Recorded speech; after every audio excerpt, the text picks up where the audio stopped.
국내외 애국 동포 여러분, 한 주간 동안 안녕하셨습니까? 한 일주일이라는 것이 그저 정광석화처럼 지나가는 요즘입니다. 아, 여러분도 그 신문 지상을 통해서 보셨겠지만은 아, 유력한 신문 사설에 보면은 5년간 시민단체에 7천억을 준 박원순 서울시 흥망을 모두 밝혀야 된다, 이런 제목이 나왔습니다. 아, 오세훈 우파 후보가 서울시를 탈환을 하자 서울시의 그동안에 박원순이가 세 번이나 연임했던 서울시가 정말 복마전이었다 하는 그 부정과 비리가 나오고 있습니다. 이런 것을 볼 때에 문재인과 민주당의 이런 대한민국 국정을 완전히 그 난도질한, 비유가 적합할지 모르겠습니다만은 그 옛날 마치 마적단이 무고한 여행객을 강탈하는 것처럼 된 우리 대한민국. 만약에 문재인이가 물러가게 되면, 앞으로 지금 한 11개월 뒤에 문재인이가 물러가게 되면 어떠한 부정과 비리가, 국가적인 무시무시한 부정과 비리가들이 또 터져 나올 것인가. 우리 국민들이 잘못 아주 정신을 곤두세우게 되는 그런 지금 현 서울시의 이 복맞은과 같은 드러나고 있는 현실이라고 보여집니다.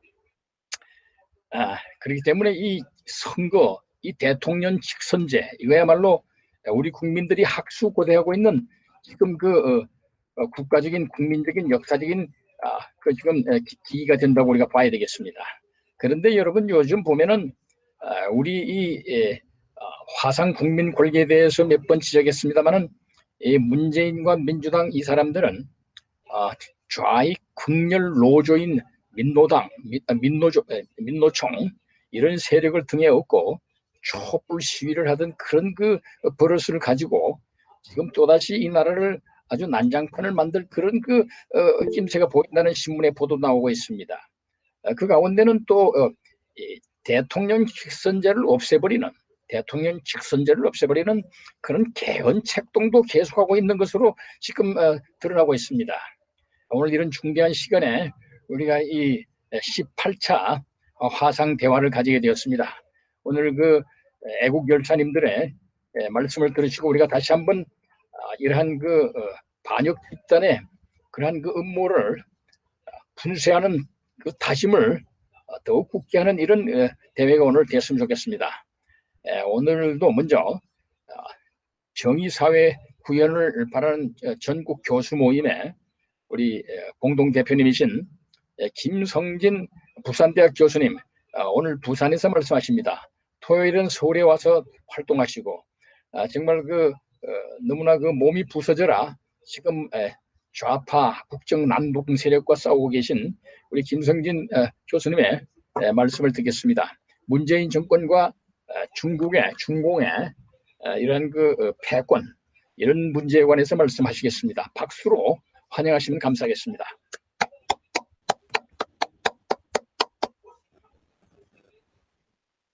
반갑습니다. 화상국민대회를 시청하시는 자유파 애국시민 여러분, 그리고 해외에서 이 고국의 안타까운 소식을 접하고 노심초사하시는 해외 동포 여러분, 반갑습니다. 부산대 김성진 교수입니다. 저는 오늘 중국 공산당이더 정확하게는 중국 공산당의 세계 패권 야욕에 부역을 하고 있는 문재인 정권에 대해서 말씀을 드리고자 합니다. 시진핑의 중국 공산당이 여러 가지 형태로 세계 패권을 장악하려는 시도, 특히 한국에 대한 문화, 경제, 역사, 교육, 국방 등 각 분야에서의 침탈에 대해서 살펴보고자 합니다. 문화 침탈의 대표적인 사례는 한복, 김치, 태권도, 이런 것이 중국에서 시작되었다라는 이 원조 시비가 가장 대표적이라고 할 수 있을 것이고, 그리고 또 이제 강원도 차이나타운, 이런 거야말로 문화를 통한 침탈이다 이렇게 볼 수가 있을 것입니다. 최근에는 이제 강원도 차이나타운뿐만 아니라 평택이라든지 많이 지어지고 있죠. 그리고 이제 경제 침탈은 우리가 중국에서 그렇게 관심을 안 갖는 것 같은데 문재인이 중국에 가서 우리도 좀 하자 이렇게 해가지고 1대1로가 우리 대한민국에 작용을 하기 시작을 했다는 거죠. 그 대표적인 사례가 사실은 강원도 차이나타운이라고 할 수가 있습니다. 그리고 이제 태양광, 태양광에 대해서는 한번 생각을 해봐야 되는데, 태양광은 동서고금을 막론하고 태양이라고 하는 것은 황제를 의미하죠.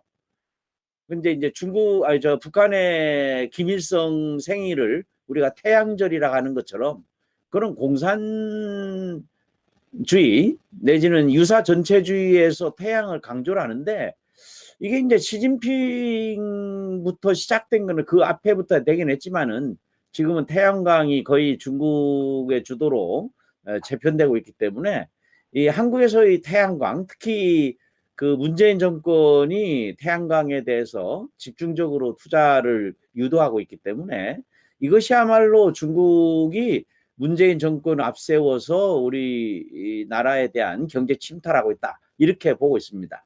그리고 역사 침탈은 아시다시피 동북공정이죠. 그 동북공정하고 그 뒤에 이제 그 조선 구마사 그러니까 SBS의 드라마 거기에서 뭐 말도 안 되는 걸로 해서 방영을 하다가 3일 만에 중단했지 않습니까? 그런 거. 그리고 이제 교육 침탈이라고 하는 것은 우리나라 대학에 지금 23곳인가 하는 곳에 공자학원이 만들어졌습니다. 제가 있는 부산만 하더라도 동서대하고 동아대에서 공자학원을 운영하고 있습니다. 그리고 이제 지산고가 거기에는 공자학당이라는 걸 만들어서 이렇게 공자 없는 공자학원, 이거야말로 코미디라고 할 수가 있는데, 이런 것을 통해서 중국에 대한 호의적인 반응을 이끌어내려는 것이죠. 그 다음에 이제 국방 침탈은 아시다시피 중국에서는 우리 대한민국 한반도를 365일 24시간 내내 감시를 하면서도 우리가 이제 사드를 통해서 자위적인 수단으로 사드를 배치하는 것을 가지고 이렇게 극단적인 반대를 하고, 거기에 놀아나는 사람들이 사드 그 운영 부대를 못 살게 구는 이런 것이야말로 이거는 좌파 좀비 바이러스에 감염된 것이 아니면 달리 말할 수가 없습니다. 이런 것으로 대표될 수가 있습니다. 근데 이제 발언 시간이 좀 한정이 돼 있고 한꺼번에 모든 것을 다 얘기할 수가 없기 때문에 오늘은 주로 이제 태양광 그리고 강원도 차이나타운 요거에 한정해서 말씀을 드리고자 합니다.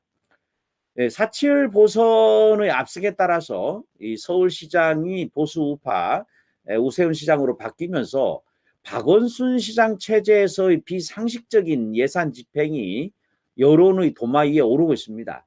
최근 여러 언론 보도를 따를 것 같으면 문재인 정권이 들어서기 직전, 그러니까 2016년 말부터로 보이는데, 지난 5년 동안 서울시가 지원하는 시민단체가 2016년에는 1,433개였습니다. 그런데 작년 2020년 3,339개로 급증을 했습니다.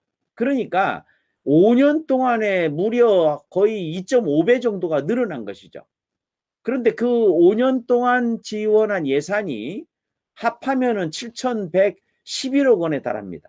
그러니까 매년 평균적으로 1,420억 원이 시민단체에 지원에 쓰였다는 것입니다.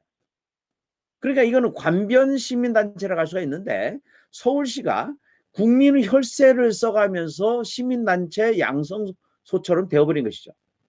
이른바 우리가 보통 말할 때에 이제 생태계, 박원순이 만든 생태계라는 것입니다.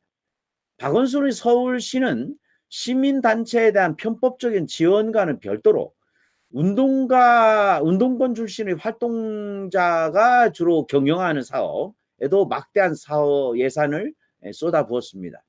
좌파 운동권의 일부로 불리는 김어준의 경우 요즘 이제 문제가 되고 있는데, 하루에 이제 뭐 200만 원씩을 지급을 했다고 하죠. 그러니까 김어준의 경우에 지난 5년 동안의 교통방송 출연료가 무려 23억 원이 된다는 것입니다. 그래서 이제 그런데 우리가 이제 여기에서 용어에 주목할 필요가 있는데, 김어준이 교통방송 TBS에서 맡고 있는 프로그램이 뉴스 공장입니다. 공장이 뭡니까? 공장은 우리의 필요에 따라서 만드는 것이 아닙니까? 어떻게 뉴스에 공장이라는 말을 붙였냐? 그러니까 사실 그대로 전달을 해야 하는 뉴스에 공장이라는 말을 붙인 것 자체가 주문자, 즉 정권의 입맛대로 뉴스를 만들어서 생산한다, 이런 뜻을 암시하고 있는 게 아니냐, 이렇게 볼 수가 있다는 것입니다. 그래서 이제 좌익 권력기관들이 김어준의 뉴스공장 못지않게 복마전 수준으로, 조금 아까 우리 노 위원장께서 말씀하신 그 복마전입니다. 이거 서울시 예산을 멋대로 집행한 부분 중에 하나가 바로 태양광 발전 사업입니다. 이 태양광 발전 사업에는 최근 문제가 되고 있는 LH, 그러니까 한국토지주택공사의 사장 출신, 이 사람이 이제 국토부 장관이 되었죠. 이 국토부 장관이 된 이 LH 사장 출신인데, 이 사람이 LH 사장이 되기 전에 서울시 주택공사 사장을 했다는 것입니다. 그래서 이제 이 서울주택공사의 사장으로 재직하던 중에 사실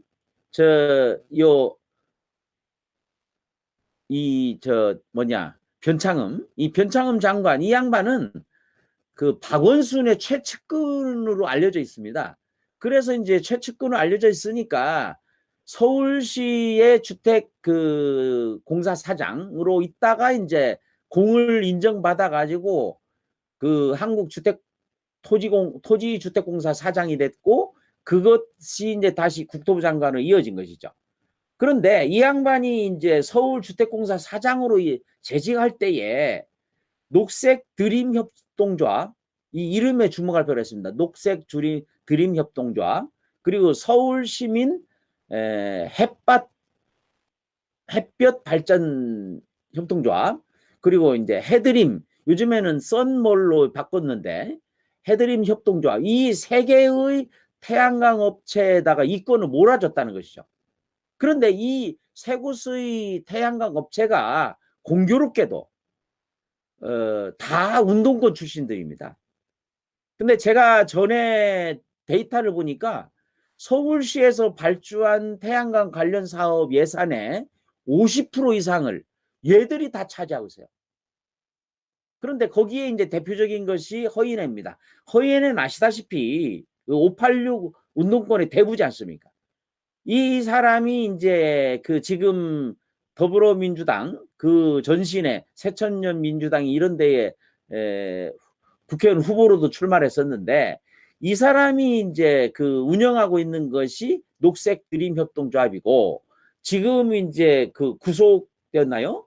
그래서 수사를 받고 있죠. 수사를 받고 이제 재판을 받고 있는데, 이 사람이 자기가 이제 이걸 따가지고 또 하도급을 줬다는 겁니다. 이것에서 불법성이 드러나서 결국에는 지금 이제 벌을 받고 있는 중인데, 이 변창흠, 이 LH 사장, 그 앞에 서울 주택공사 사장, 그리고 이제 한국토지주택공사 사장, 그리고 지금 국토부 장관, 그렇게 문제가 돼도 아직까지 무엇이 잡혀 있는지 아직 이 인간을 지금 그대로 쓰고 있지 않습니까? 그럼 뭐 때문에 이렇게, 무슨 흑막이 있어서 이렇게 결탁이 돼 가지고서 꼼짝 못 하고 있느냐, 이게 이제 오늘 말씀드리고자 하는 것의 핵심입니다. 그런데 이 2015년, 그러니까 2015년은 변창흠이가 LH 사장으로 취임한 거 2014년도거든요. 2014년도 다음에부터 이제 베란다 태양광 미니 발전소라고 하는 거를 이제 시작을 하는데 그때는 464세대에 불과해요. 그런데 2018년도에는 무려 22,290 27세대나 됩니다. 이거는 뭐 어마어마한 거죠. 464세대에서 22,927세대로 급증했다. 무슨 음악이 있느냐. 그런데 이 서울시에서 이러한 그 베란다 뭐 미니 발전소 태양광 사업에 이 업체들 몇 개의 운동권 출신들이 운영하는 이 업체의 수주를 몰아주기 위해서 사업 공고의 참여 기준을 수시로 변경을 해버렸어요. 이것이 이제 국회에서 드러났다는 거죠. 국민의힘 의원이 밝힌 바가 있습니다. 문제는 이 태양광의 이권을 둘러싸고 허인회와 같은 좌파 운동권, 그리고 문재인 정권의 집권 세력, 그리고 중공, 그리고 이제 우리 국내의 친중 세력, 요런 그 비리의 삼각구도가 있다는 거죠. 이 비리의 삼각구도가 만들어져 있다는 이것이 문제다는 겁니다.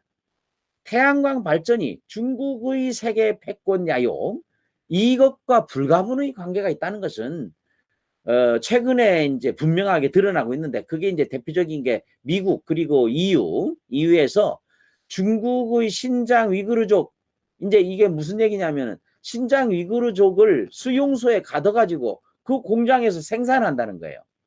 강제 노역을 하는 것이죠. 그래서 이것을 문제를 삼아서 중국의 신장에서 만들어지는 태양광 패널, 그리고 그 핵심적인 재료가 되는 폴리실리콘, 이거는 불매하겠다. 이 발표를 해서 요거 때문에 이제 수면으로 떠오르게 됐습니다.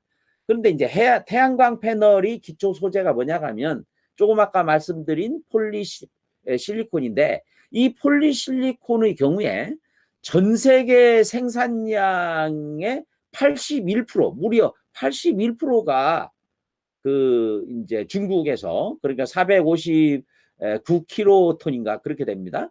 이것을 전부 다 중국에서 생산하고 있어요. 중국이 완전히 이걸 태양광 모듈 그리고 태양광 패널과 관련된 것을 장악하고 있다는 것이죠. 이 태양광 패널의 기초 소재인 폴리실리콘은 그렇게 이 중국에서 완전히 독점을 하고 있는 것입니다. 그리고 특히 이제 EU에서 판매되고 있는 것은 태양광 패널의 대부분이 신장에서 생산된 것입니다. 근데 우리나라는 예외인가? 아닙니다. 우리나라도 똑같습니다. 태양광 모듈의 국산 점유율이 2019년에 79.8%였는데 2020년이 되면은 67.4%로 하락을 해요. 그런데 이 67.4%라고 하는 것도 국내에서 조립하는 거, 요거를 그냥 대충 말한 것이기 때문에 실제로는 국내 태양광의 거의 모든 것을 중국이 장악하고 있다. 이렇게 보면 틀림없습니다. 그러니까 중국산이 국산으로 둔갑을 한다든지 또는 국내에서 조립하는 경우도 국산으로 집계를 한다 이 말이죠. 예를 들어서 이런 것입니다. 자, 호주산 소를 수입해서 석 달만 한국에서 기르면 국산소가 됩니다. 종류에 따라서 이거는 그냥 분류가, 그러니까 이게 말도 안 되는 이런 현상들이 나타나는 거예요. 그럼 핵심 소재는 전부 다 중국에서 갔다가 이거를 조립하는 수준인데도 이게 국산이 된다는 거죠. 그러니까 실제로는 조금 아까 말씀드린 그 태양광 발전의 핵심적인 소재가 이 폴리실리콘인데, 요것이 중국에서 거의 완전히 장악하고 있는 상황이기 때문에 우리나라에서 태양광 발전과 관련된 모든 거의 실익, 이거는 약간의 일부를 대한민국의 운동권 출신들이 가지고 나머지는 다 중국으로 넘어간다는 것입니다. 그래서 지금 이 부분은 2020년 기준으로 데이터가 있는데, 전 세계의 이제 톱10, 우리가 톱10이라 하죠. 10개, 10대 기업, 그러니까 태양광 업체 톱10 가운데 한국의 하나솔루션이라고 있습니다. 하나솔루션이 2, 3위권에 조금 있는데, 물론 그것도 실리콘 이런 거를 감안하지 않고 그냥 형식적으로 볼 때 그렇습니다. 그리고 이제 베트남 2019년도에는 아니 2018년도에는 미국의 그 업체가 한 개 들어가 있었는데 최근에 이제 그 베트남의 그 태양광 업체가 톱10에 들어갔습니다. 그래서 요 사실을 보면은 다 이게 사실은 중국이 세계를 장악하고 있다. 이거야말로 지금 그 세계 그 신재생에너지 요걸 가지고서 중국이 패권을 장악하고 요것과 관련된 것이 이제 김민수 본부장께서 아시겠지만은 그 케냐의 히토류라든지 반도체 생산과 관련된 대부분이 케냐에 있어요. 케냐를 그 군사 원조로 한다든지 1대1로를 통해서 장악을 해버린 겁니다. 그것도 모자라 가지고 부정선거 지원해버린 거죠.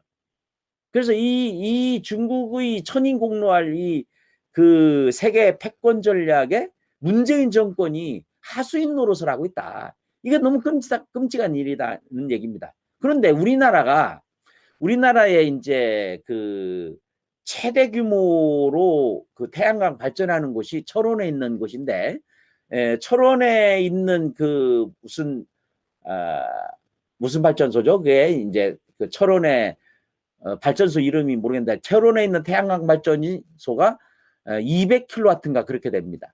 그거하고 거기에 있는 모듈 100% 그리고 해남에 있는 발전소의 전지셀 100% 그리고 전남의 영광발전소의 모듈하고 인버터 100%다 중국산입니다. 그러니까 이 태양광 발전이라고 하는 것은 오로지 중국을 위한 사업입니다. 그런데 이 그 한국이 세계 최고의 기술력을 가지고 있는 원자력 발전소를 탈원전이라고 하는 말도 안 되는 정책을 내세워 가지고 원전 산업은 완전 사양화 시켜버리고 이것 대신에 태양광으로 하는데 그 태양광의 시력이 다 중국으로 넘어간다. 이거는 말 그대로 반역질입니다. 그래서 이것과 관련해서 문재인 정권 초기의 인사정책 이거를 잠시 우리가 되새겨볼 필요가 있습니다. 문재인 정권이 들어서 가지고 첫 번째로 주중대사로 발령받은 자가 누구냐면 노영민입니다. 노영민이 어떤 자입니까? 그 국회에서 그 카드 끌고 가지고 자기 시집 팔아먹은 그 자 아닙니까? 그때 문제가 돼가지고 국회의원을 못 하게 됐는데 이 자를 중국의 주중대사로 앉혔어요. 근데 이제 이 사람이 중국 대사가로 있다가 2019년 1월 8일이죠. 그때 이제 청와대 비서실장으로 이제 부임을 하니까 국내 언론에서 뭐라고 했느냐면 태양광의 아버지가 돌아왔다. 이런 얘기를 했어요.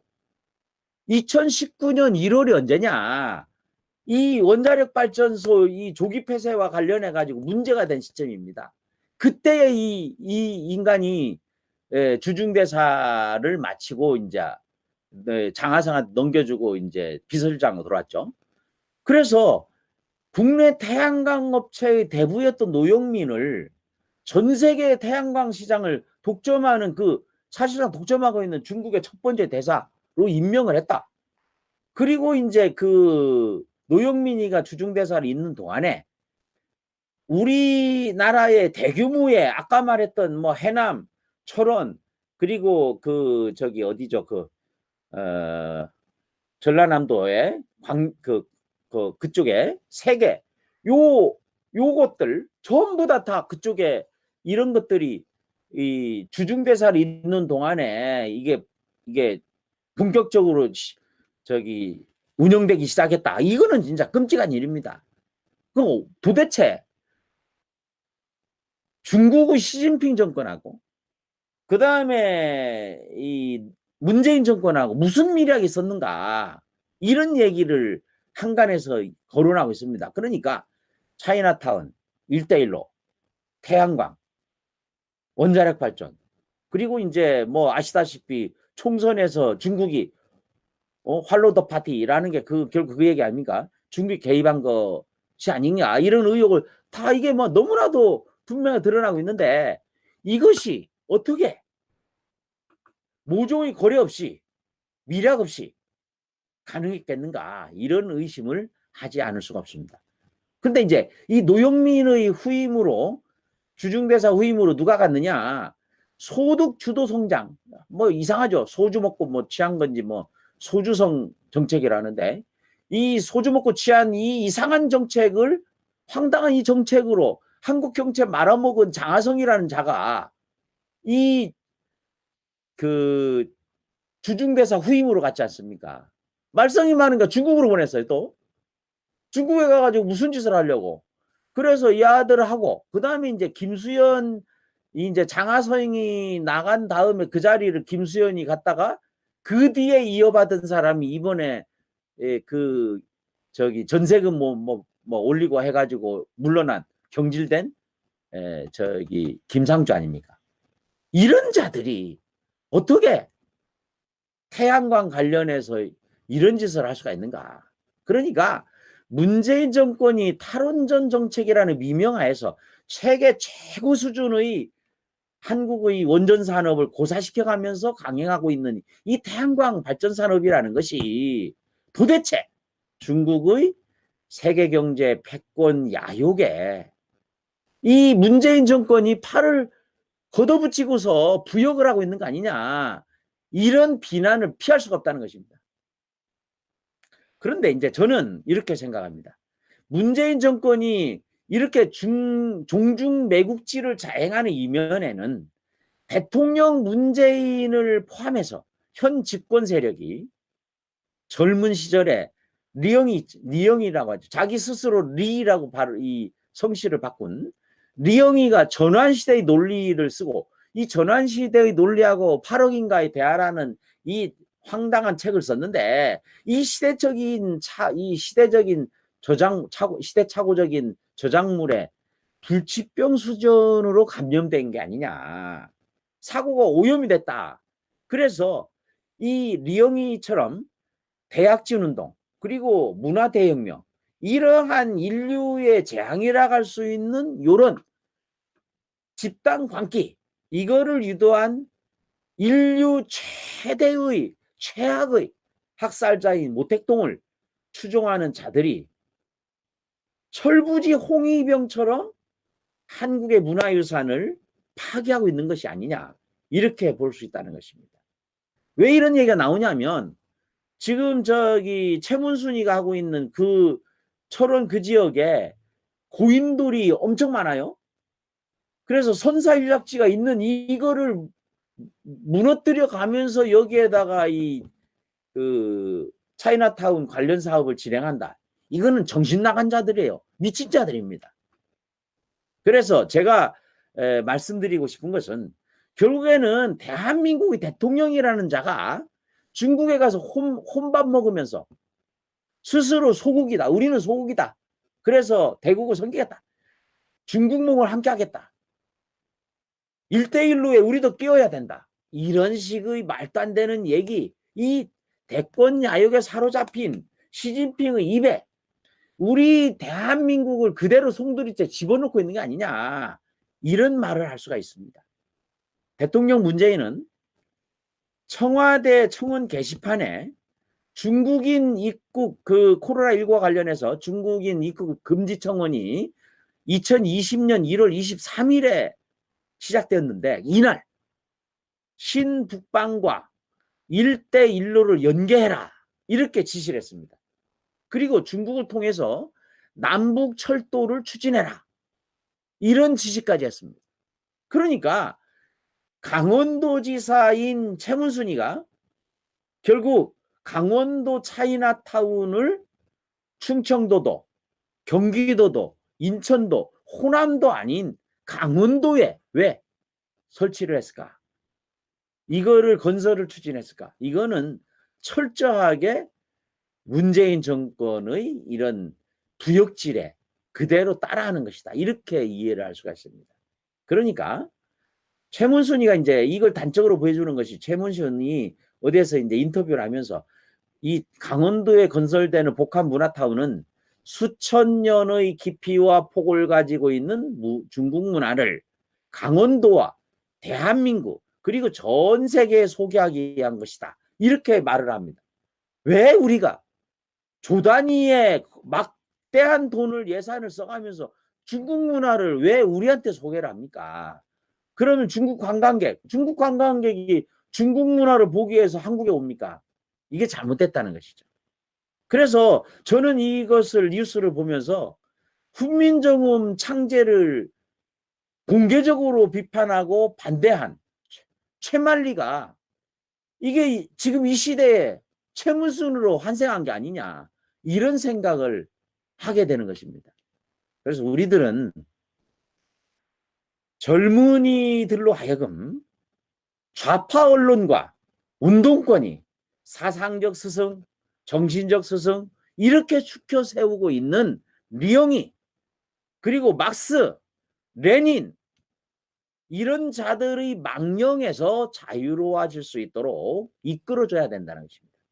그리고 이승만 대통령, 그리고 박정희 대통령의 정신, 철저한 반공정신, 그리고 국가 번영을 위한 노력, 이런 업적을 제대로 알려서 이승만 대통령을 명예 회복시키고, 그리고 박정희 대통령의 그 업적을 다시 한번 제대로 발휘될 수 있도록 알려야 된다. 이것만이 중국과 중공의 세계 패권 야욕을 분쇄하고 대한민국이 자유진영의 국가들의 리더로서 자리매김할 수 있는 유일무이한 길 아니겠는가, 그렇게 생각합니다. 지루한 말 들어주셔서 감사합니다. 네, 감사합니다. 우리 김동연 교수님의 중국의 패권 전략과 문재인 정권, 이런 제목으로 말씀하셨습니다. 문재인은 김정은에 대한 굴종과 간첩 혐의에 이어서 대한민국을 송두리째 이 탈원전이라는 이런 그 올가미를 씌우고, 또 무슨 태양광 발전 장비를 들여온다, 뭐 한다, 모든 것을 지금 중국에다가 편의를 봐주고 대한민국을 송두리째 중국에 종송시키는 이런 제2 21세기 매국노의 역할도 하고 있습니다. 그야말로 천인공노란 이 용어가 무색할 지경이 아닌가 생각이 됩니다. 하루속히 이 심판하는 날이 오기만을 고대할 뿐입니다. 우리 국민들이 정말 단단히 마음의 결심을 가져야 된다고 봅니다. 이번에는 4.15 총선거 작년에 벌써 1년이 됐습니다만은 그 이래로 정말 너무나 외로운 투쟁을 언론이 철저히 외면하고 있는 가운데 부정선거 투쟁을 하고 계시는 청년 지도자, 부정선거 척결 국민투쟁본부 국투본에 우리 김민수 본부장님께서 국민이 각성하기를 바란다는 말씀 주제로 말씀하겠습니다. 격려의 박수를 부탁드립니다. 안녕하십니까 국민 여러분. 저는 4.15 부정선거 국민투쟁본부 김민수 행사본부장입니다. 저는 근본 서울시장 보궐선거 결과에 대한 통계 분석을 작년 4.15 총선 당시처럼 진행해 본 결과 작년과 거의 동일한 수준의 부정선거가 발견되었음을 확인하였습니다. 관련된 내용을 제가 PPT 같이 띄우면서 말씀을 드리고자 합니다. 지금 이 화면을 보시는 것처럼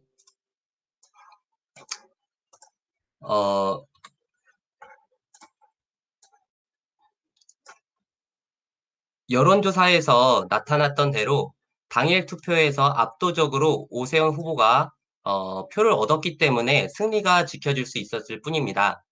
특히 당일 투표 전전날 사전 승리 발언으로 무리를 일으켰던 박영선 후보 덕분에 많은 국민들이 부정선거가 단순히 음모론이 아니라 사실일 수 있음을 깨닫게 되었고, 위기의식이 그나마 중도층에게 전달되어 당일 투표로 이어질 수 있었습니다. 그리고 사전투표소 안팎으로 24시간 감시를 통해 부정선거 증거를 확보하려 했던 시민들의 노력 덕분에 일부 지역에서는 눈에 띄게 조작에 실패한 곳들도 있었습니다. 이틀 내내 사전투표소 출입 인원을 카운트한 것이나 관내 사전투표함을 실은 유치원 차량, 말도 안 되는 일들이 벌어졌죠. 그런 이동 동선을 추적한 것 모두 선관위의 내 맘대로 조작에 브레이크를 걸었고 실제 4.15 총선 당시보다 1% 내외로 조작을 막아내는 성과가 있었습니다. 내년 대선에는 단순히 일당을 받고자 참여하는 참관인이 아니라 내가 맡은 지역의 부정선거를 반드시 막겠다는 그런 사명감으로 매의 눈을 뜬 분들이 참관인에 선정되어야 할 것입니다. 이를 막아내기 위해서 필사적인 선관위 직원들, 그리고 부정선거의 존재를 부정하는 국힘 당직자들과의 치열한 전투가 있어야 할 것입니다. 금일은 1년여간 기다린 인천 연수구을 재검표 변론 기일이 있었습니다. 관련된 내용을 제가 간략하게 정리하여 말씀드리고자 하는데요.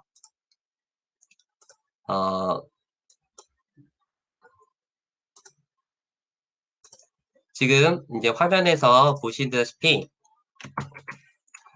지난 1년여간 지연된 재검표가 약 1개월 내로 진행되기로 합의된 그런 상황입니다. 그리고 역사상 최초로 단순 수개표가 아닌 재검표가 이루어지게 되었습니다. 수개표를 포함해서 투표지 분류기로 확보된 그 투표지 이미지들과의 실물 대조 작업이 같이 이루어질 예정입니다. 그리고 선관위가 그토록 자신 있어 하는 QR코드 대조 작업도 이루어질 예정입니다. 저는 금일 재판 준비 과정에서 관외 사전투표 등기 기록과 관련하여 박주현 변호사님의 요청으로 영상을 제작했었습니다. 잠깐 보시면 관외 사전투표가 얼마나 허술하게 관리되고 있는지 볼 수 있습니다. 1분여간의 짧은 영상인데 잠시 눈여겨봐 주시길 바랍니다.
네, 지금 방금 영상에서 보시다시피 관외 사전 투표가 얼마나 지금 졸속으로 이루어졌는지 확인하실 수 있습니다. 2만 표 중에 거의 만여 표 가까이가 이런 식으로 관리됐던 것입니다. 이것은 수많은 부정선거 증거 중 하나일 뿐입니다. 이런 지경인데도 대부분의 국민들이 부정선거를 음모론으로만 인식하고 있는 것이 오히려 신기할 지경입니다. 이제 대한민국의 미래가 올바른 방향으로 나아가기 위해서는 나라를 침몰시키고 있는 세력에 대한 실체를 모든 국민들이 깨달아야 합니다. 이 세력은 심지어 미국 대선조차도 집어삼킨 세력입니다.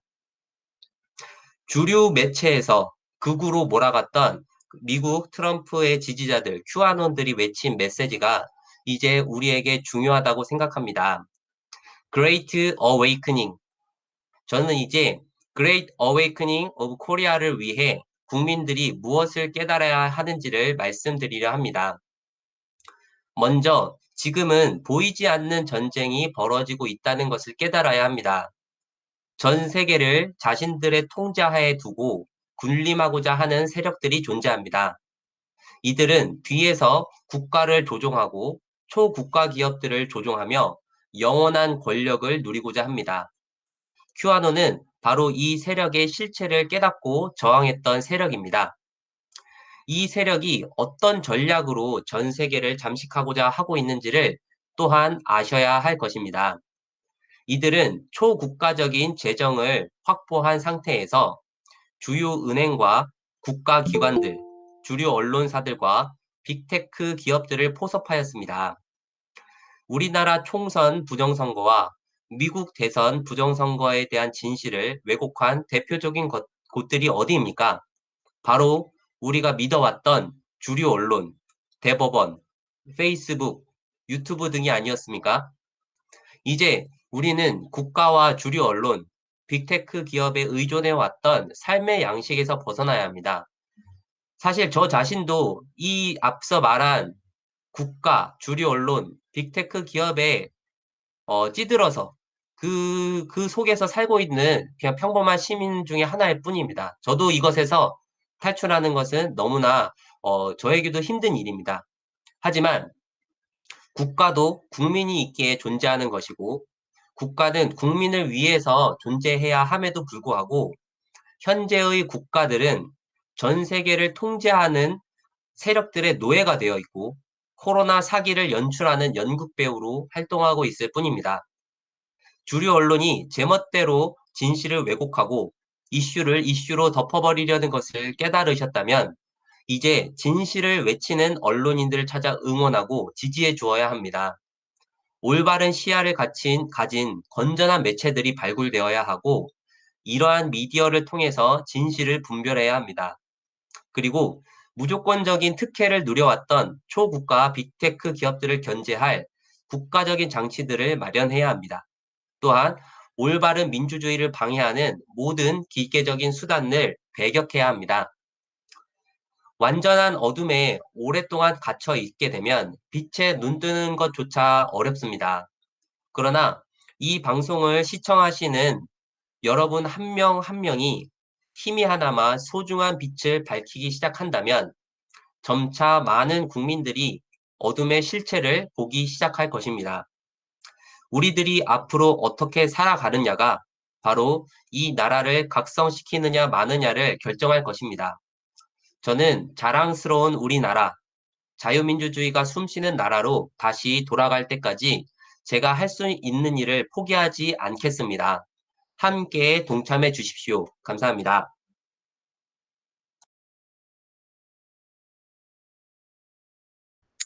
감사합니다. 우리 김민수 본부장 그래픽과 함께 철저히 조사하신 이 내용을 온 국민들이 보고서 이것을 깨달아야 되는데 가장 천인 공노할 죄악이 또 하나 있다고 한다면 바로 이 메이저 언론이라는 것들입니다.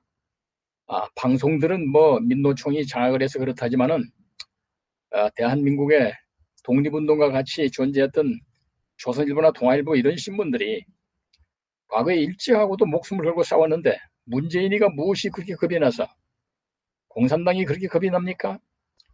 도대체 이 부정선거에 관한 문제, 문재인이가 그 출생이 거제가 아니고 북한에서 출생했을 가능성이 있다고 하는 이 폭로, 이런 무서운 이야기들, 그리고 거리거리에서 넘쳐나고 있는 이 부정선거에 대한 국민들의 절규, 이 세 가지는 절대 보도를 하지 않습니다.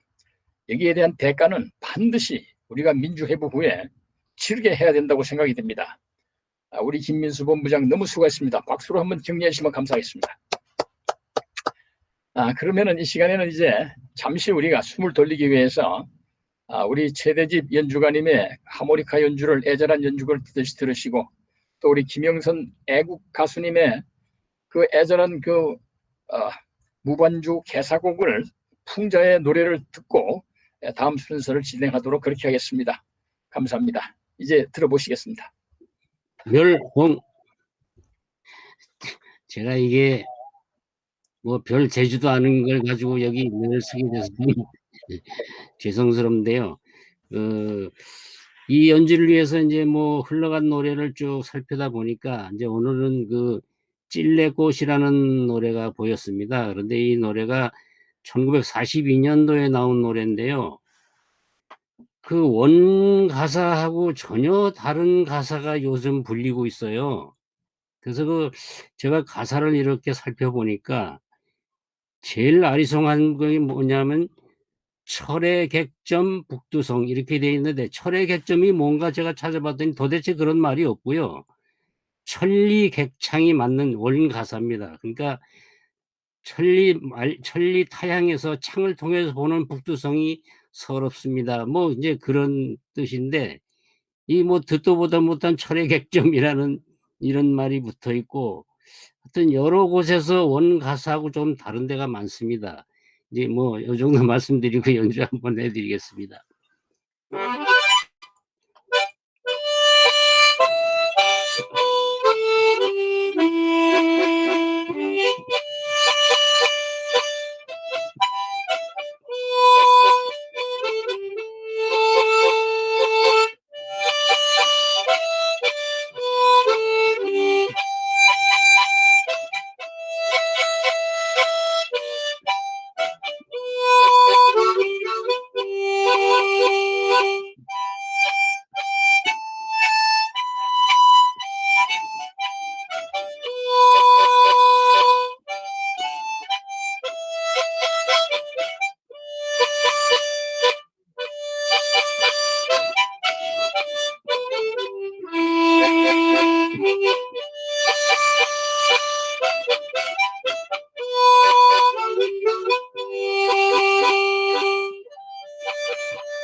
멸공.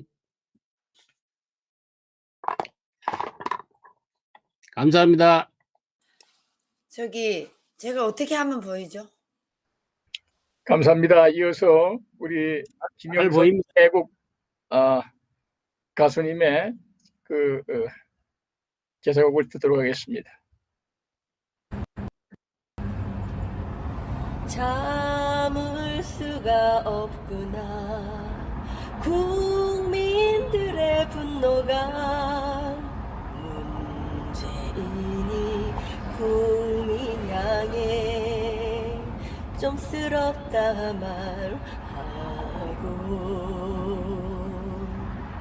경험하지 못한 나쁜 권력 보면서 서글픈 국민들은 비통해하며 국민 각성 제가 이 얼굴이 안 나오는데 못 분노 올리면 제가 얼굴이 나오는데. 폭발할 때가 되었구나. 저는 여기서 제 화면에는 안 보여요. 네. 일생 농지취득 대통령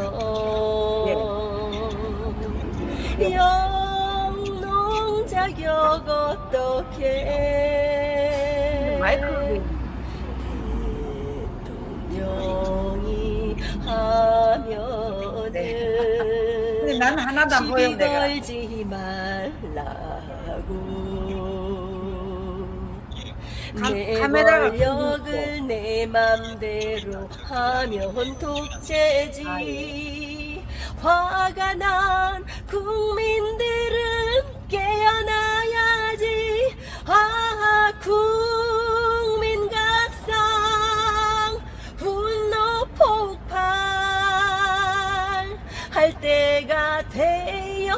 하구나 국민의 일세. 위병방송 신백홈 방송 특별 캠페인 무반주 개사곡으로 국민각성 호소 애국뮤즈 김영선 가수의 애국활동 온 국민의 성원각별이 호소합니다. 성금 후원 계좌 302-1289-2850-716 김영선 더욱 좋은 개사곡으로 만나겠습니다.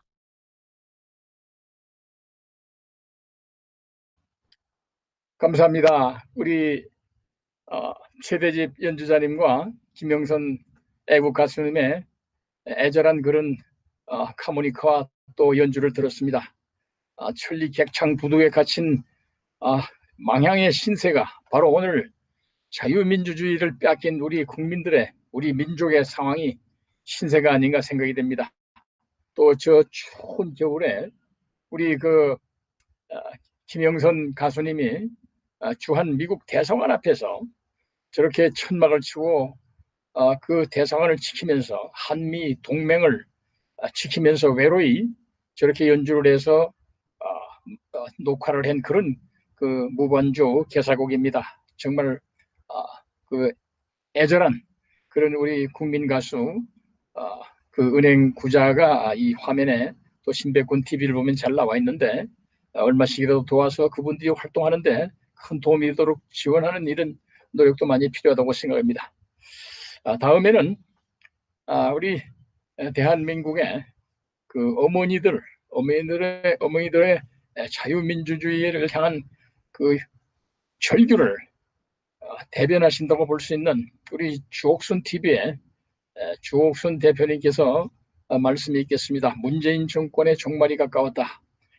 요새 얼마나 수고를 많이 하시는지 우리 주옥순 대표님의 얼굴이 아주 헬스케졌습니다. 얼굴이 헬스케지고 그야말로 전엔 얼굴이 저분이 상당히 그렇게 좀 이렇게 좀 부하게 보였는데 얼굴이 아주 그냥 헬스케져가지고서 그렇습니다. 마이크를 켜시고 말씀을 하시면 되겠습니다. 마이크를 켜시고. 안녕하세요. 조옥순 대표님 우리 박수로 미스터 채 맞겠습니다. 늦게 봐서 죄송해요.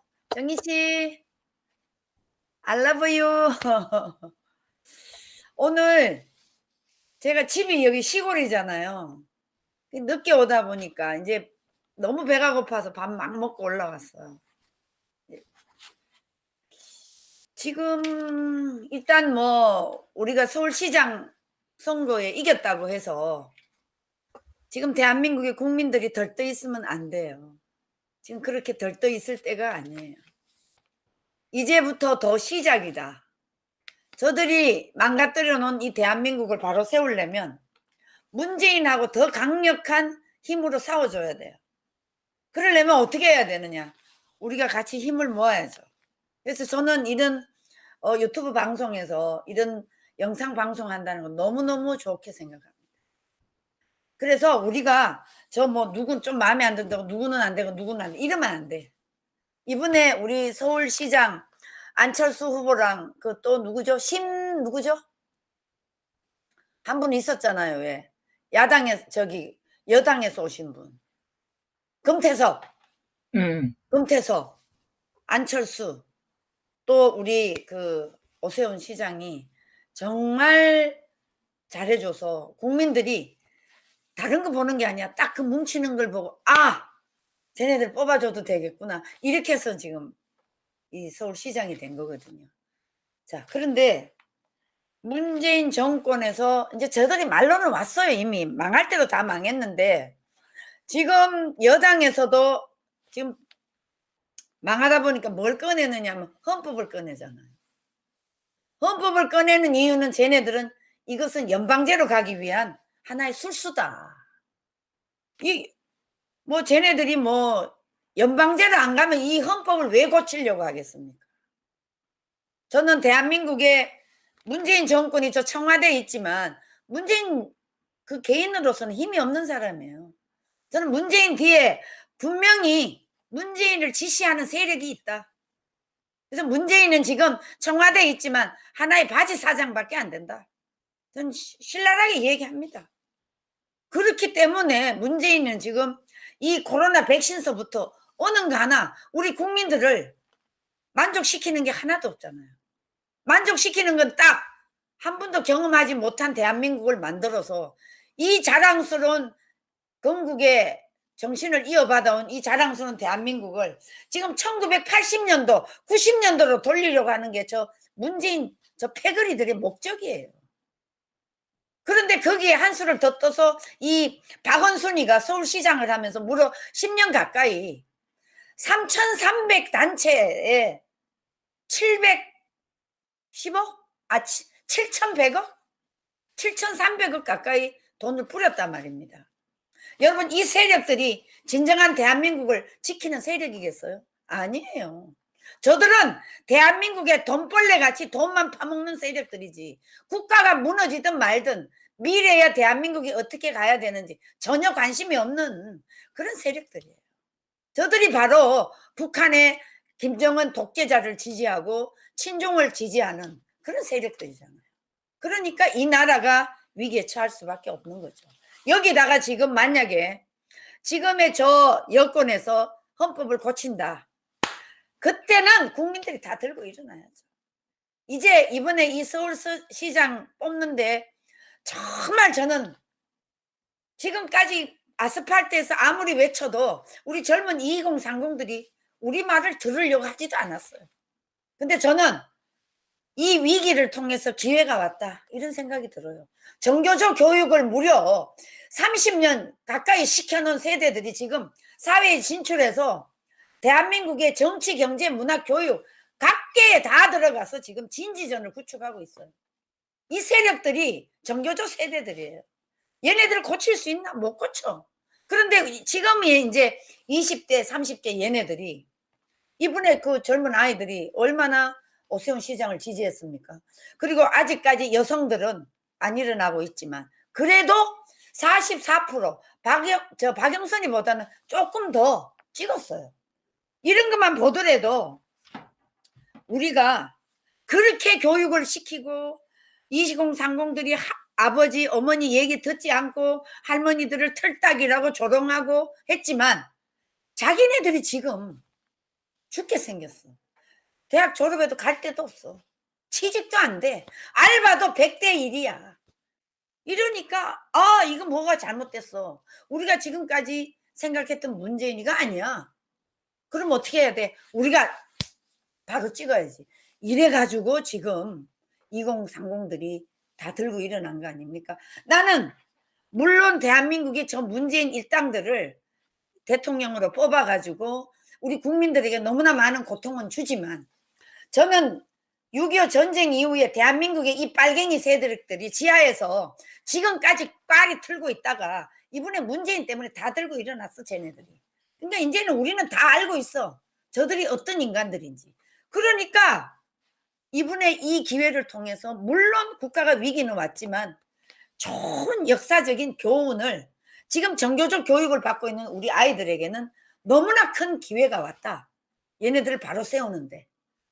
저는 그렇게 생각하면서 오히려 저 자신이 위로를 받으면서, 그래, 이제 남은 거는 이 문재인 정권이 얼마만큼 잘못됐는 건지를 철저하게 비교 분석을 해서 과거에 이명박 박근혜 정부 때의 그 국가 재정 지출, 지금의 문재인 정권이 들어와서 엄청나게 국가 부채를 지운 거, 이런 모든 정책에 잘못된 것을 비교 분석해서 우리 아이들에게 이것을 가르치는 겁니다. 이제 우리가 충분히 그 얘기를 해도 우리 아이들은 이제 인정을 하거든요. 그래서 저는 이 문재인 일당들이 나라를 말아먹고 국가를 위기로 몰아갔지만, 저는 한편으로 생각하면 우리 아이들에게 좋은 교육이 됐다, 교훈이 됐다. 그래서 오히려 저는 위기는 기회다, 이렇게 생각을 하고, 국가 부채가 엄청나게 졌지만 앞으로 우리나라가 세계의 10위권보다도 더 5위, 6위로 저는 반드시 간다고 생각하는 사람이에요. 그래서 그렇게 되면 이 국가 부채라든가 이런 문제도 저는 충분히 잘 극복만 하면, 그러니까 다음 주자를 잘 뽑아야죠. 철저하게 다음 대권 주자는 정말 국가를 지키고 사랑하는 이런 사람이 돼야지, 자기 인기 위주로 대통령 병에 걸려 있는 그런 사람을 뽑아서는 절대로 안 된다. 그래서 우리 자라나는 아이들과 우리가 노후에, 아니 지금까지 그래도 우리는 학교 졸업하면 직장이 수두룩했어. 내 가기 싫어서 못 가서 어디든지 갈 수 있었어. 근데 지금 아이들이 갈 데가 없잖아요.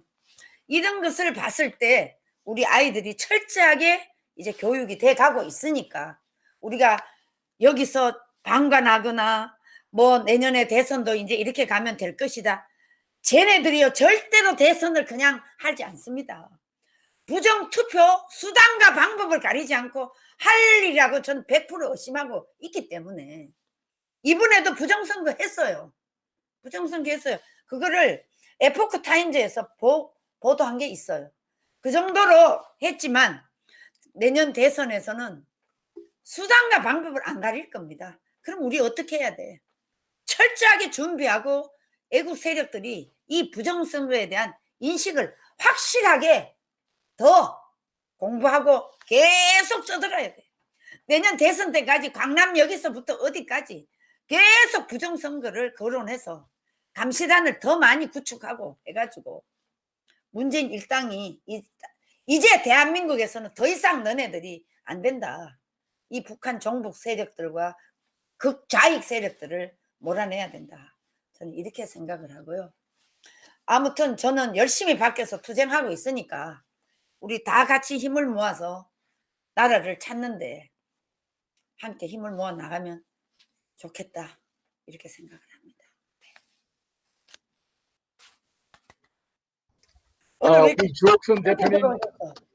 우리 주옥순 대표님 정말 감사드립니다. 얼굴이 헬스가질 정도로 새벽부터 이 시간까지 동분서주 수고하시는 오늘 세탕 뛰고 왔습니다. 세탕. 오늘 온 국민들이 격려하고 있을 것으로 확신합니다. 네, 감사합니다. 이 문재인이가 한 달 더 집권을 하면 우리나라의 부채가 10조가 늘어난다. 10조씩 늘어난다. 그런 지금 얘기가 나올 정도입니다. 네. 문재인이가 들었을 때 우리나라의 그 과거에 박근혜 정권과 이명박 정권 때까지 부채가 600조 단위였는데 네네. 지금 1000조 단위가 됐으니까 문재인이 4년에 400조 이상이 늘었으니까 1년에 100조씩 해서 문재인이가 1년 있으면 100조가 늘어나고 한 달 있으면 그걸 한 12로 나누면 거의 10조 가까이 되지 않습니까?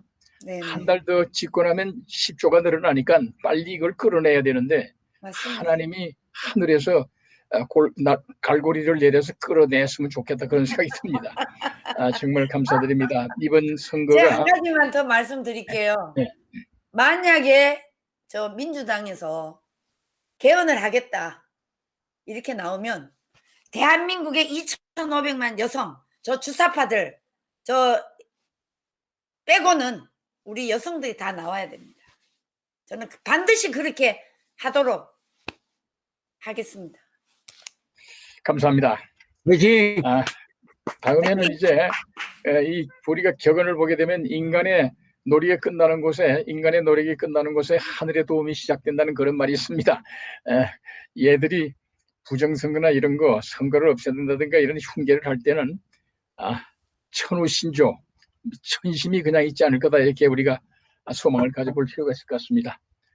다음에는 우리 이승학 제주도 4.3 사건 진상규명 사무총장님이십니다. 제주도민연대 사무총장님 48년 4.3 반란이 일어났을 때에 그 당시에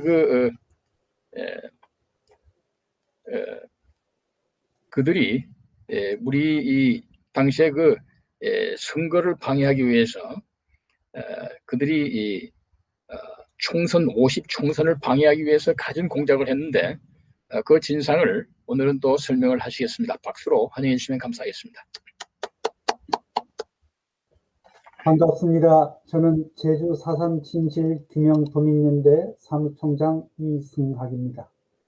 저 뒤에 보이는 흑백 사진은 1948년 미 군정이 찍은 사진으로 남로당 제주도당은 각 마을 세포 조직을 통하여 마을 자위대로 하여금 5월 10 재헌위원 선출 총선거의 투표에 참가하지 못하도록 어린 나이까지 산으로 올려 보내어 선거가 끝난 후 집으로 돌아가게 하였습니다.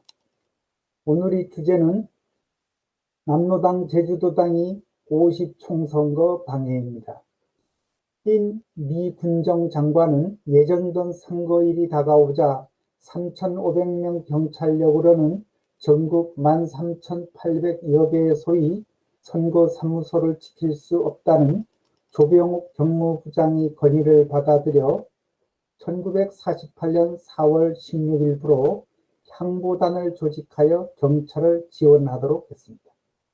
선거일이 다가오자 제주도에서는 선거 사무소가 남로당 측이 공격을 받는 사건이 자주 발생하였고 선거관리위원들이 피살되는 사건도 발생했습니다. 이 지경이 되자 선거관리위원들은 자기 마을을 떠나 해변 마을로 피난하거나 아예 선거관리위원직을 사퇴하는 경우가 생겼습니다.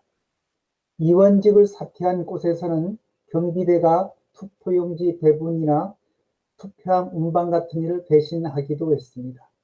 미 군정은 미군이 투표에 개입한다는 인상을 주지 않기 위해서 투표소 출입을 금지시켰으나 제주도에서는 남로당 측이 방해로 상황의 심각함을 인지하고 미군들이 직접 선거 현장에 나타나 선거를 독려하기도 했습니다. 남로당 제주도당은 예하 조직을 가동해 선거 직전에 주민들을 강제로 인근 숲 옷자왈이나 산 오름으로 올려보내 며칠을 머물다가 선거가 끝난 후에야 귀가하도록 하여 선거 당일 투표를 하지 못하도록 하였습니다. 제주 오동리 선거관리위원장인 김경종 이장집을 5월 8일 아침 8시쯤 축창을 든 남로당 자위대원들이 덮쳐 이장 모친 72세, 처 42세, 아들 2세들을 축창으로 무참히 찔러 죽이고 이장집을 불태워 버렸습니다. 이때 12살이었던 딸은 남로당 자위대원들이 축창에 찔린 상처와 정신적 충격으로 앓다가 21세 미혼으로 죽었다고 합니다. 이때 김경종 이장은 출타 중이어서 난을 피했다고 합니다. 선거 당일 5월 10일은 제주공항에서는 250여 명의 인민유격대가 경비대 50여 명과 총격전을 벌였고 여러 곳이 투표소가 습격을 받아 투표용지가 파손되고 투표소가 불에 불탔으며 투표 종사원들이 테러로 사망이나 부상을 당하는 듯 긴박한 하루였습니다.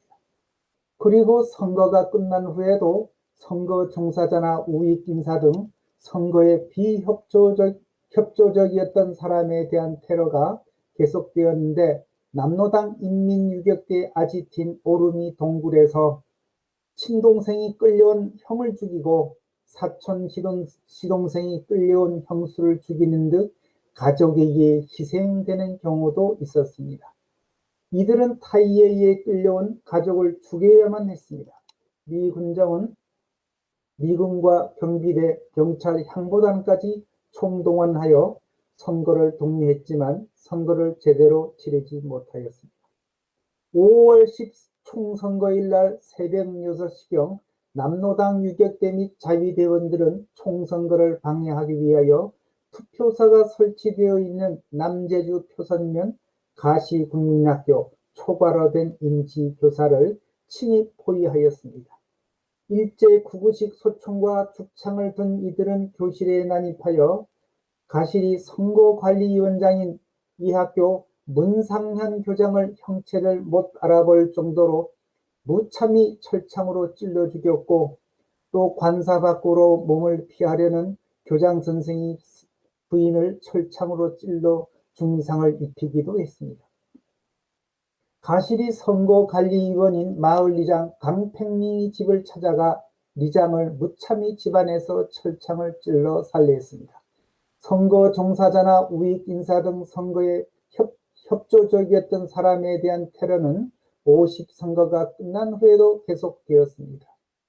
5월 19일에는 제주 도두리에 침입한 남로당 조선민주애국청년동맹원들은 부녀 7명을 자기들이 아지트인 오름으로 끌고 가 10여 명이나 되는 남로당 자위대원들이 돌아가며 부녀들을 윤곽을 하고 그것도 모자라서 칼과 철창으로 잔인하게 죽여 구덩이나 돌무더기에 묻혀버렸습니다.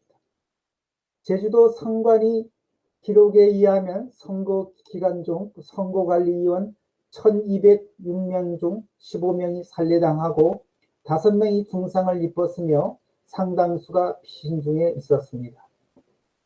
그리고 북제주관내 133개 투표소에 있던 선거인 명부는 절반 이상이 탈취, 방화 등으로 없어졌다고 합니다. 선거 결과 제주도는 투표율 62.8%로 북제주군 갑부가 43%, 울구가 46.5%, 남제주군은 86.6%였습니다. 윌리엄 딘 미 군정장관은 1948년 5월 24일에 투표율이 가반수 미달로 제주도의 북제군 갑구 및 울구의 선거 무효를 선언하고 6월 23일에 재선거를 실시하기로 하였으나 제주도 4.3 사건으로 인하여 제주도의 치안 질서가 회복되지 않아서 1948년 2월 10일자 제조선 미육군 사령부 군정청 행정명령 제22호로 이를 무기연기하였습니다. 이에 대하여 북제주군 갑구 및 울구에서 최고 다수를 득표한 양귀신 갑구, 양병지 울구는 선거재심위원회에 재심을 청구하였으나 1948년 7월 31일에 기각되었습니다. 이렇게 하여 전국적으로 200개의 선거구 중 제주도의 2개 선거구를 제외한 198개 선거구에서 재헌 국회의원이 탄생하고 이들이 헌법을 제정 공포하였습니다. 헌법이 공포됨으로써 헌법에 기초하여 8월 15일 대한민국 정부가 수립되었습니다. 이 2개 선거구는 1년 후인 1949년 5월 10일에 재선거를 하였습니다. 1949년 5월 10일 북제주군 갑구 울구가 두 차례의 재헌위원 재선거에는 갑구 홍순영 대한독립촉성국민회, 울구 양병지 대한청에 당선되었습니다. 이때도 산속에 있는 남로당 인민유격대와 자유대원들은 밤중에 마을에 나타나 주민들이 선거 참여를 못하도록 방해했습니다. 이상 말씀드렸습니다. 감사합니다.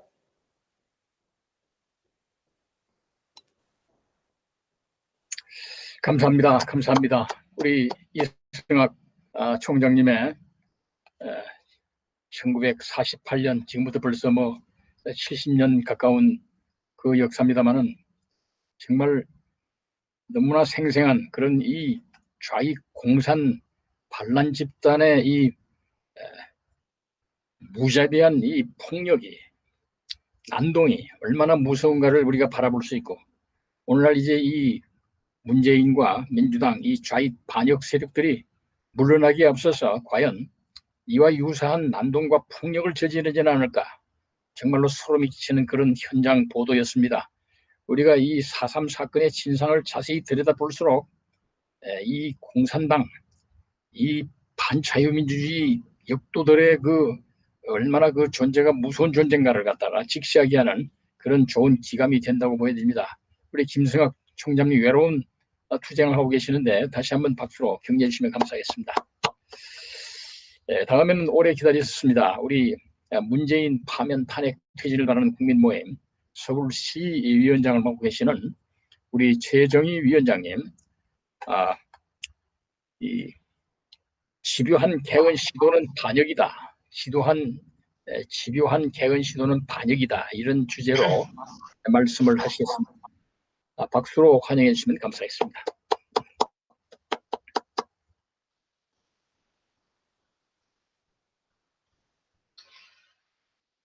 안녕하세요. 문재인,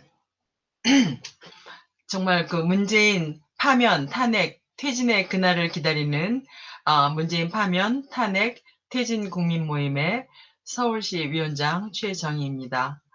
존경하는 국내 해외의 애국 동지님 반갑습니다. 저는 저희 문재인 파면, 탄핵, 퇴진 국민 모임과 헌법소 국민운동본부, 부정선거 척결 국민연합, 그리고 나라사랑 동지회 전국 100만 회원을 대표하여 4월 13일 긴급 기자회견문을 발표하였는데요. 그 내용을 집요한 개헌 시도는 반역이다 라는 제목으로 국회의장 박병석의 끈질긴 개헌 시도와 그 위험성을 여러분과 함께 나누고자 합니다. 국회의장 박병석에게 우리는 힐문한다. 지금 대한민국은 사실상 20대 대통령 선거 준비 기간에 돌입했습니다. 그런데 지금 대통령 직선제를 없애려는 개헌 논의를 시작하자는 국회의장 박병석. 이분은 정신병자입니까? 아니면 국민의 심판을 회피하려 발악하는 반역자 문재인의 하수인입니까? 때 아닌 개헌 주장으로 국정 파괴 문재인 정권 연장을 위해 망언을 일삼는 박병석은 무책임한 개헌론 주장에 대해 국민 앞에 사죄하고 즉시 국민의 입법부의 수장 자리인 국회의장직을 사퇴하시기 바랍니다. 국회의장 박병석은 4월 9일 임시의정원 102주년 개원 기념사에서 1919년 임시의정원은 3.1 만세운동으로 표출된 결의의 한결같은 마음을 임시헌장에 충실히 담아냈다고 말하면서 국민통합의 제도적 완성은 결국 개헌이며 34년 된 낡은 옷을 갈아입을 때가 됐다며 황당한 주장을 폈습니다. 국회의장이라는 박병석 씨, 우리 대한민국의 극단적인 좌우 대립이 헌법이 잘못되어 그렇습니까? 그래서 개헌을 해야 한다는 것입니까? 이런 주장에 동조하는 국민이 몇이나 된다고 생각하십니까? 국회의장 박병석의 개헌 관련 발언은 아무런 논리도 없는 그저 횡설수설일 뿐입니다. 100여 년 전 상해 임시의정원이 임시헌장을 제정한 것이 2021년의 오늘 우리의 현실에서 개헌과 무슨 관련이 있다는 말입니까? 민주당 출신 국회의장 박병석은 기회만 되면 매우 집요하게 개헌론을 펴고 있습니다. 지난해 7월 재연절과 올해 2월 임시국회 개회식, 그리고 임시국회가 끝난 직후 여야 대표를 만난 자리에서도 4월 보선 이후에 개헌을 추진해야 한다고 주장했습니다. 박병석 씨는 개헌을 주장할 때마다 권력구조 개편의 필요성을 강조했습니다. 민주당의 오랜 주장인 대통령제를 폐지하고 내각제, 이원집정부제 도입으로 가자는 것입니다. 이러한 박병석의 끈질긴 개헌 발언은 지난 4년 동안 대한민국을 파괴하는 폭정을 저질러온 문재인과 민주당 정권이 국민의 심판을 피하고 아예 국민의 심판 제도인 대통령 선거 자체를 없앤 후에 계속 집권하겠다는 저희가 숨어있는 발언으로 보여지지 않습니까? 4.7 보궐선거에서 나타난 민심은 지난 4년간 문재인과 민주당이 저지른 사회주의 극렬 좌파 정치 행각과 그로 인한 대한민국 파괴 사태에 대한 유권자의 준엄한 심판이라고 한결같이 평가되고 있습니다. 절대 다수의 유권자들은 내년 3월 9일로 정해진 대통령 선거날이 오기만 학수고대하면서 문재인과 민주당의 국정 실패에 대한 심판을 투표를 통해 실현하겠다고 벼르고 있는 것입니다. 이것이 바로 오늘의 민심입니다. 더구나 지금은 불과 3개월 후면 시작되는 차기 대선 후보 예비 등록일을 앞두고 있습니다. 각 정당과 정치 세력들이 대선 후보 발굴과 경쟁 절차를 준비하는 사실상의 대통령 선거 시기에 돌입된 시점인 것입니다. 또한 국민 여론은 대통령이 대한민국에 반역하는 역사상 전례가 없는 이런 참극을 경험한 국민들이 그 반역 행각에 대해서 오로지 투표로 심판하고 책임을 묻겠다는 분노가 가득한 그런 분위기를 보여주고 있습니다. 다음 대통령이 누가 되었으면 좋겠다는 윤곽도 점차 드러나고 있습니다. 이런 정치 사회적 상황 속에서 다분히 음모가 숨어 있는 듯이 느껴지는 개헌론을 마치 그 앵무새처럼 반복하고 있는 국회의장 박병석 씨는 국민 앞에 정말 부끄러운 줄을 알아야 할 것입니다. 즉시 깊이 반성하고 국민께 사과문을 발표한 다음 국회의장이라는 막중한 직책을 사임할 것을 요구합니다. 그리고 대한민국에 해악만 끼치는 정치인으로서 그간의 그 국민의 세금을 월급으로 받은 것을 반납하고 가능하면 대한민국을 떠나줄 것을 권고하는 바입니다. 우리들 자유민주주의와 헌법을 수호하기 위해 싸우는 국민들은 문재인과 민주당을 대한민국 반역 세력으로 규정한 지 오래되었습니다. 만일 또다시 대통령 직선제 폐지를 염두에 둔 개헌론을 펼칠 때는 또 하나의 대한민국을 파괴하는 행패로 간주할 것입니다. 그리고 헌법과 국민의 주권에 입각하여 강력히 대응할 것임을 엄중히 경고하는 바입니다. 아울러 우리는 현재의 21대 국회는 부정선거로 민주당이 압도적 다수를 차지함으로써 처음부터 헌법적 정당성을 상실한 국회이므로 즉시 자진 해산할 것을 요구합니다. 그리고 내년 3월 9일 제20대 대통령 선거일에 진정한 공명선거가 보장된 가운데 대통령 선거와 동시에 총선거를 다시 실시하여 헌법적 정통성을 확보한 진정한 국민의 국회를 구성할 것도 아울러 요구하는 바입니다. 2021년 4월 15일 문재인 파면, 탄핵, 퇴진을 말하는 국민모임, 헌법수호 국민운동본부, 부정선거 척결 국민연합, 나라사랑 동지회 전국 100만 회원 일동을 대표하였습니다. 공동대표 최광, 노재동, 손광기, 정병윤, 조충구, 경청하여 주심에 감사드립니다. 감사합니다. 감사합니다. 부정선거로 구성된 20대 국회 해산하라. 정말로 신선한 주장으로 들립니다. 그리고 정당성이 있는 국회가 되려면은 완전한 공정선거가 보장된 가운데 내년 3월 9일에 대통령 선거 때 같이 국회의원 선거를 다시 해야 된다. 정말로 신선한 주장으로 속이 후련합니다. 공명선거를 하려면은 지금 문재인과 이 민주당 일당의 이 내각이 총사퇴해야 된다고 저는 봅니다. 그래서 정말로 중립적인 선거를 할 수 있는 이런 내각이 거국 임시 내각이 거국 비상 내각이 구성돼야 된다고 생각이 됩니다. 좋으신 말씀 너무 감사드립니다. 그러면 긴 시간 시청해 주신 여러 우리 동포님들께 감사를 드리고 또 우리 태극 FM 시청자 수가 현재 얼마 없으나마는 많은 관심을 가지시고 좋아요를 눌러주시고 또 구독도 하시고 널리 전파를 해주는 것이 또 우파의 소리를 전달하는 그런 애국이 되겠습니다.